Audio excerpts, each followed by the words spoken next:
একদিন সুডঙ্গের একদম শেষ প্রান্তে আমরা একটি বিশেষ কক্ষ দেখতে পেলাম।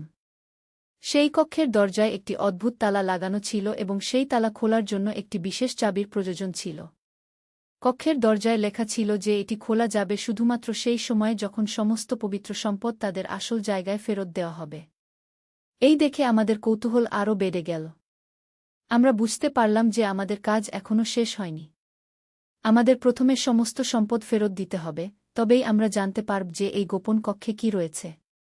আমরা আরও মনোযোগের সাথে আমাদের কাজ চালিয়ে যেতে লাগলাম। দিন দিন আমাদের সংগ্রহ কমতে থাকে এবং আমরা আরও বেশি মন্দিরে যেতে থাকি।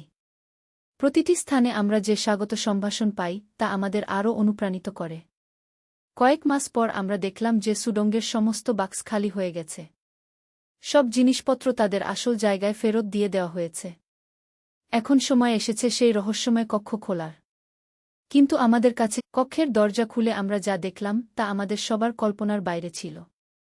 কক্ষটা খুব বড় এবং এর দেওয়ালে বিভিন্ন প্রাচীন শিলালিপি আঁকা। কক্ষের মাঝখানে একটা বেদি রয়েছে এবং সেই বেদিতে একটা পবিত্র গ্রন্থ রাখা আছে। সেই গ্রন্থটা খুলে দেখলাম যে এতে আমাদের গুপ্তসংঘের পুরো ইতিহাস লেখা আছে।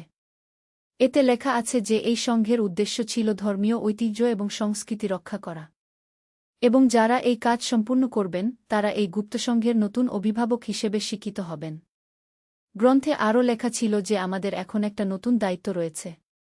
আমাদের এই সংঘের কাজ এগিয়ে নিয়ে যেতে হবে এবং ভবিষ্যৎ প্রজন্মের জন্য আমাদের ধর্মীয় এবং সাংস্কৃতিক ঐতিহ্য সংরক্ষণ করতে হবে। এই সব জানার পর আমাদের জীবনে একটা নতুন অর্থ এবং উদ্দেশ্য এসে গেল। আমরা বুঝতে পারলাম যে আমাদের উপর একটা গুরুত্বপূর্ণ দায়িত্ব রয়েছে এবং আমাদের এই দায়িত্ব পালন করতে হবে। রিফাত ঠিক করল যে সে তার পড়াশোনা শেষ করে প্রত্নতত্ত্ব এবং ইতিহাসে উচ্চশিক্ষা নেবে। তার লক্ষ্য হচ্ছে আমাদের অঞ্চলের প্রাচীন ইতিহাস এবং সংস্কৃতি নিয়ে গবেষণা করা এবং সেগুলোকে ভবিষ্যৎ প্রজন্মের জন্য সংরক্ষণ করা। রিহানাও আমাদের এই কাজে আগ্রহ দেখাতে লাগল।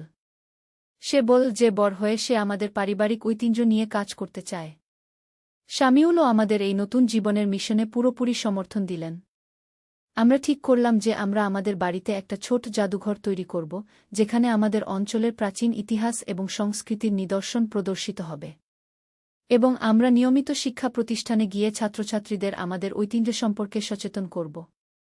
সেই গুপ্ত কক্ষে আমরা আরও একটি গুরুত্বপূর্ণ জিনিস পেয়েছিলাম। সেটা হলো একটা বিশেষ মানচিত্র, যাতে আমাদের অঞ্চলের সমস্ত প্রাচীন মন্দির, তীর্থস্থান এবং ঐতিহাসিক স্থানগুলোর অবস্থান চিহ্নিত করা ছিল। এই মানচিত্র ব্যবহার করে আমরা আমাদের কাজকে আরও সম্প্রসারিত করতে পারব। মানচিত্রটা দেখে আমরা অবাক হলাম যে আমাদের অঞ্চলে কত বেশি প্রাচীন স্থাপনা আছে যেগুলো সম্পর্কে আমরা জানতামই না। অনেক স্থান আছে যেগুলো এখন জঙ্গলে ঢাকা পড়ে আছে এবং মানুষ সেগুলোর অস্তিত্ব ভুলে গেছে। আমরা সিদ্ধান্ত নিলাম যে আমরা এই সব স্থান খুঁজে বের করব এবং সেগুলোর সংরক্ষণের ব্যবস্থা করব। এটা একটা দীর্ঘমেয়াদী প্রকল্প এবং এর জন্য আমাদের অনেক পরিশ্রম এবং ধৈর্যের প্রয়োজন হবে। প্রথম যে স্থানটা আমরা খুঁজতে গেলাম সেটা ছিল একটা প্রাচীন দুর্গা মন্দির, যেটা আমাদের গ্রাম থেকে প্রায় 10 কিলোমিটার দূরে একটা পাহাড়ের উপর অবস্থিত। মানচিত্র অনুযায়ী সেই মন্দিরটা প্রায় 500 বছরের পুরনো। পাহাড়ে উঠে আমরা সেই মন্দিরটা খুঁজে পেলাম। সেটা প্রায় ধ্বংসের পর্যায়ে পৌঁছে গেছে, কিন্তু তবুও এর কিছু অংশ টিকে আছে।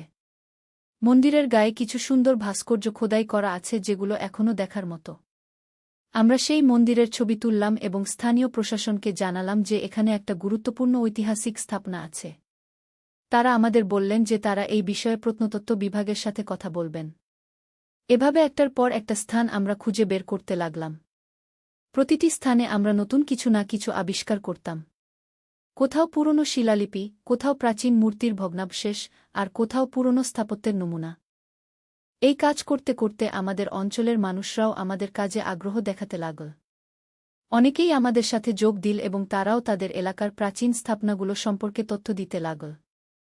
একদিন আমাদের গ্রামের স্কুলের হেডমাস্টার আমাদের কাছে এসে বললেন যে তিনি আমাদের কাজে মুগ্ধ হয়েছেন এবং তিনি চান যে আমরা স্কুলের ছাত্রছাত্রীদের আমাদের স্থানীয় ইতিহাস সম্পর্কে শেখাই। আমরা তার প্রস্তাবে রাজি হলাম। স্কুলে গিয়ে আমরা ছাত্রছাত্রীদের আমাদের অঞ্চলের ইতিহাস এবং সংস্কৃতি সম্পর্কে বলতে লাগলাম। রিফাত তার কলেজের বন্ধুদের নিয়ে একটা ছোট দল তৈরি করল, যারা সপ্তাহান্তে আমাদের সাথে এই ঐতিহাসিক স্থানগুলো পরিদর্শন করত। আমাদের এই কাজ দেখে স্থানীয় সংবাদপত্র আমাদের নিয়ে একটা প্রতিবেদন ছাপাল। সেই প্রতিবেদন পড়ে আরও অনেক মানুষ আমাদের কাজে আগ্রহী হল। এমনকি জেলা প্রশাসনও আমাদের কাজের প্রশংসা করল এবং আমাদের সহায়তার প্রতিশ্রুতি দিল। কয়েক মাস পর আমরা দেখলাম যে আমাদের ছোট উদ্যোগ একটা বড় আন্দোলনে পরিণত হয়েছে। অনেক মানুষ এখন তাদের নিজের এলাকার ইতিহাস এবং সংস্কৃতি সম্পর্কে সচেতন হয়েছে এবং সেগুলো সংরক্ষণে এগিয়ে এসেছে। রিফাত এখন তার কলেজের পড়াশোনার পাশাপাশি একটা ছোট ওয়েবসাইট তৈরি করেছে, যেখানে সে আমাদের অঞ্চলের ইতিহাস এবং আবিষ্কৃত স্থানগুলোর তথ্য আপলোড করে। এই ওয়েবসাইটটা দেখে অনেক পর্যটকও আমাদের এলাকায় আসতে শুরু করেছে। রিহানাও তার স্কুলে একটা ইতিহাস ক্লাব গঠন করেছে, যেখানে তারা স্থানীয় ইতিহাস নিয়ে প্রকল্প তৈরি করে। তার শিক্ষকরা এই উদ্যোগে খুবই খুশি এবং তারা রিহানাকে এই কাজে উৎসাহ দিচ্ছেন। শামিউলও তার ব্যবসার পাশাপাশি আমাদের এই কাজে পুরোপুরি সমর্থন দিচ্ছেন। তিনি আমাদের কাজের জন্য প্রয়োজনীয় অর্থের যোগান দিচ্ছেন এবং বিভিন্ন সরকারি অফিসে আমাদের হয়ে কথা বলছেন। আমি এখন প্রতিদিন সকালে উঠে আমাদের ছোট জাদুঘরে কাজ করি। আমরা যেসব প্রাচীন জিনিসপত্র আবিষ্কার করেছি, যেগুলো কোনো মন্দিরের নয়, সেগুলো সেখানে সাজিয়ে রেখেছি। এই জাদুঘরে এখন প্রতিদিন অনেক দর্শনার্থী আসেন। একদিন একটা বিশেষ ঘটনা ঘটল। একজন প্রত্নতত্ত্ববিদ আমাদের জাদুঘরে এসে আমাদের সংগ্রহ দেখে অভিভূত হলেন। তিনি বললেন যে আমাদের কিছু নিদর্শন খুবই গুরুত্বপূর্ণ এবং এগুলো জাতীয় জাদুঘরে প্রদর্শনীর উপযুক্ত। কিন্তু আমরা সেগুলো জাতীয় জাদুঘরে দিতে রাজি হলাম না। আমাদের মনে হল যে এই জিনিসগুলো আমাদের এই অঞ্চলেই থাকা উচিত, যাতে স্থানীয় মানুষরা এগুলো দেখতে পারে এবং তাদের নিজের ইতিহাস সম্পর্কে জানতে পারে। প্রত্নতত্ত্ববিদ আমাদের সিদ্ধান্তকে সম্মান জানালেন এবং বললেন যে তিনি আমাদের এই জাদুঘরটাকে সরকারি স্বীকৃতি দেওয়ানোর জন্য চেষ্টা করবেন। তাহলে আমাদের আরও সহায়তা মিলবে এবং আমরা আমাদের কাজ আরও বড় পরিসরে করতে পারব। আজ যখন আমি এই পুরো ঘটনার কথা ভাবি, তখন মনে হয় যে জীবনটা কত অদ্ভুত। যেই ঘটনা দিয়ে এই সব শুরু হয়েছিল, রিফাতের সেই অদ্ভুত আচরণ রেজিস্ট্রি অফিসে, সেটা থেকে এত বড় একটা পরিবর্তন এসেছে আমাদের জীবনে। আমি এখন বুঝতে পারি যে সবকিছুই একটা পূর্বনির্ধারিত পরিকল্পনার অংশ ছিল। আমাদের পূর্বপুরুষেরা জানতেন যে একদিন তাদের উত্তরসূরিরা তাদের অসমাপ্ত কাজ সম্পন্ন করবে। এবং সেই কাজ করার মাধ্যমে আমরা শুধু আমাদের পারিবারিক দায়িত্বই পালন করিনি, বরং আমাদের সমাজের জন্য একটা গুরুত্বপূর্ণ কাজ করেছি।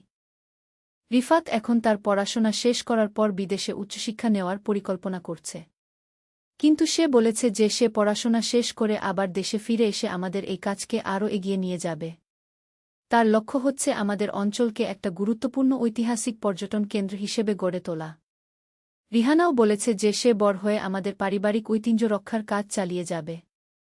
সে এখন থেকেই তার বন্ধুদের আমাদের এই কাজের সাথে পরিচয় করিয়ে দিচ্ছে এবং তাদের মধ্যে ইতিহাস সচেতনতা তৈরি করছে। শাশুড়ি এখন খুবই খুশি। তিনি বলেন যে তার স্বামী যদি আজ বেঁচে থাকতেন, তাহলে আমাদের এই কাজ দেখে তিনি গর্বিত হতেন। শাশুড়ি এখন আমাদের জাদুঘরে নিয়মিত আসেন এবং দর্শকদের আমাদের পারিবারিক ইতিহাস সম্পর্কে বলেন। আমাদের পরিবারের এই পরিবর্তন দেখে গ্রামের অনেক পরিবারও তাদের নিজেদের ইতিহাস খুঁজে বের করার চেষ্টা করতে শুরু করেছে। এর ফলে আমাদের পুরো এলাকায় একটা সাংস্কৃতিক জাগরণ শুরু হয়েছে। গত মাসে আমাদের গ্রামে একটা সাংস্কৃতিক উৎসবের আয়োজন করা হয়েছিল, যেখানে বিভিন্ন পরিবারের মানুষরা তাদের ঐতিহ্যবাহী সংস্কৃতি প্রদর্শন করেছিল।